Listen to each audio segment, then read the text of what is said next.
Welcome to JPM PG College e-learning classes. From political science department. Class है आपकी VA second year और जिसका second paper है तुलनात्मक राजनीति। और उसमें आज का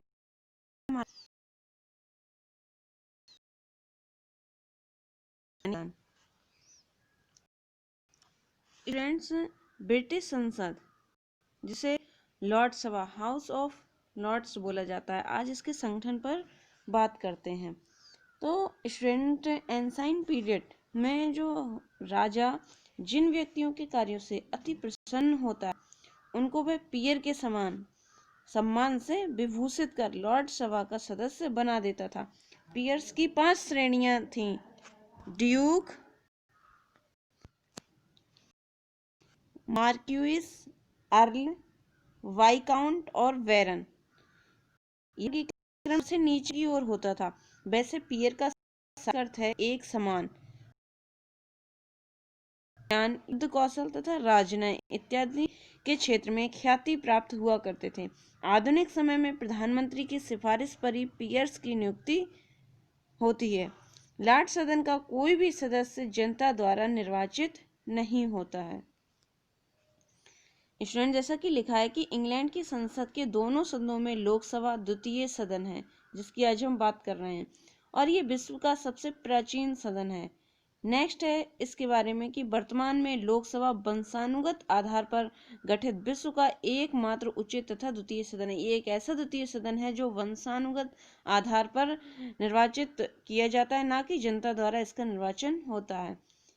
इसलिए हेरोल्ड लॉस की नहीं, लॉर्ड सभा को लोकतांत्रिक प्रणाली में एक आरक्षित धर्म अथवा विरोधाभास की संज्ञा दी है। हेरोल्ड लॉस ने कहा कि ये लोकतांत्रिक प्रणाली में एक आरक्षित धर्म अथवा विरोधाभास है। CF स्ट्रॉन्ग के अनुसार अधिकांश राज्यों के वंशानुगत उच्च सदन मध्ययुगीन शासन प्रणाली के अवशेष थे। नेक्स्ट बताया गया कि लॉर्ड सभा का जन्म नॉर्मल काल में गठित महान परिषद से हुआ है और 1995 में सम्राट लिखा हुआ है एडवर्ड प्रथम ने महान परिषद को मॉडल पार्लियामेंट का रूप देने के लिए प्रत्येक क्षेत्र से दो सामंत तथा कुछ निर्वाचित प्रतिनिधि शामिल किए थे। ये तो इस तरह से पार्लियामेंट का गठन किया गया था। फिर क्या हुआ, कुछ समय तक तो इस महान परिषद के सम्मिलित अधिवेशन होते रहे, लेकिन सम्राट एडवर्ड तृतीय के शासनकाल में सामंतों एवं पादरियों ने मिलकर लॉर्ड सभा जो है उसका अलग से निर्माण कर लिया तथा ग्रामीण और शहरी क्षेत्रों के प्रतिनिधियों ने मिलकर कॉमन सभा का निर्माण कर लिया।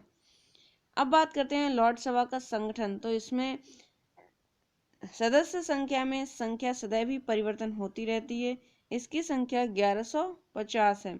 जो संसद सदस्यों के सत्रों में अनुपस्थित रहना चाहता है वो आवेदन देकर अस्थायी सुविधा प्राप्त कर सकते हैं, जिसके लिए उसे 1 माह पूर्व सूचना देनी आवश्यक होती है। अब बात करते हैं सदस्यों की श्रेणियां। तो इसमें होता है वंशानुगत पियर, स्कॉटलैंड के प्रतिनिधि पियर, धार्मिक पियर, विधि लॉर्ड के बाद राजवंशीय पियर और फिर है आयरलैंड के प्रतिनिधि पियर। तो इस तरह से ये सदस्य संख्या होती है इनकी। तो सबसे पहले बात करते हैं वंशानुगत पियर की। 1958 के आजीवन पियरेज कानून बनने से पूर्व सभी लॉर्ड वंशानुगत होते थे, अर्थात एक बार जो व्यक्ति पियर बन जाता था लॉर्ड कहलाता था और लॉर्ड सदन का सदस्य बनता था। वह न केवल आजीवन लॉर्ड सभा का सदस्य रहता बल्कि उसकी मृत्यु के उपरांत उसका सबसे बड़ा पुत्र यानी वंशानुगत आधार पर लॉर्ड कहलाता और वह लॉर्ड सदन का सदस्य बन जाता था। और इसी तरह से थे आपके स्कॉट प्रतिनिधि पियर।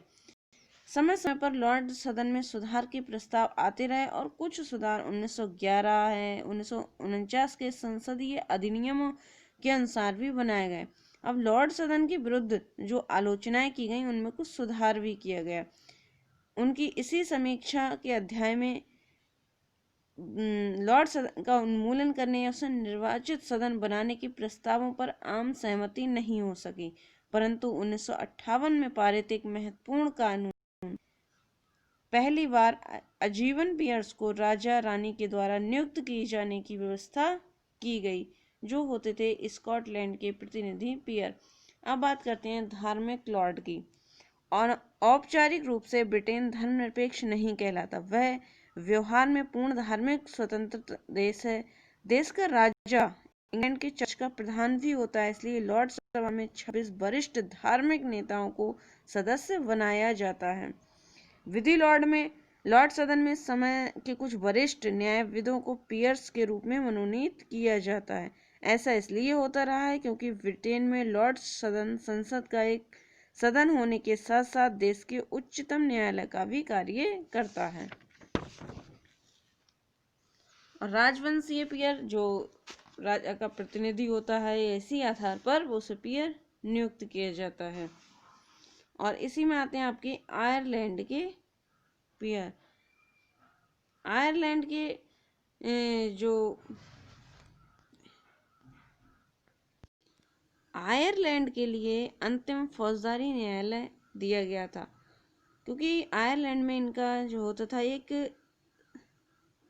न्यायालय था, तो वहां से भी न्यायालय के जो प्रतिनिधि होते थे उनको भी पीयर्स के रूप में चुना जाता था।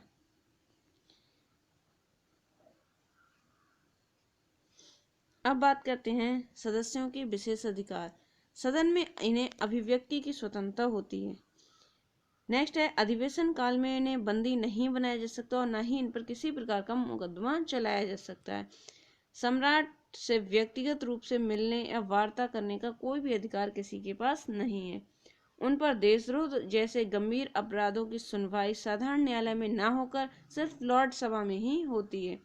लॉर्ड सभा सदस्यों को बहुमत के विरुद्ध अपना विरोध पत्र पत्रिकाओं में लिखने तथा सदन की कार्यवाही में नोट कराने का अधिकार भी दिया गया है।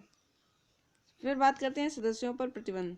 कोई भी लॉर्ड कॉमन सभा का सदस्य नहीं हो सकता।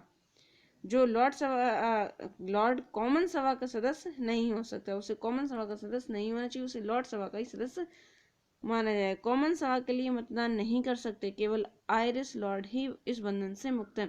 जो लॉर्ड सभा के सदस्य हैं वो कॉमन सभा में जाके मतदान नहीं कर सकते। कोई यदि लोक सेवा का सदस्य होता है, उससे सदन में बैठने का अधिकार होता है, परंतु वह ना तो मतदान में भाग ले सकता है ना ही सदन में भाषण दे सकता है। नेक्स्ट है, उत्तराधिकार नियम अनुसार वंशानुगत लॉर्ड की श्रेणी में केवल ज्येष्ठ पुत्र को ही मिलेगा। जब वंशानुगत जो नियम है उसके आधार पर उसका जो सबसे बड़ा पुत्र होगा उसी को शासन पर सत्ता पर बिठाया जाएगा। Thank you students.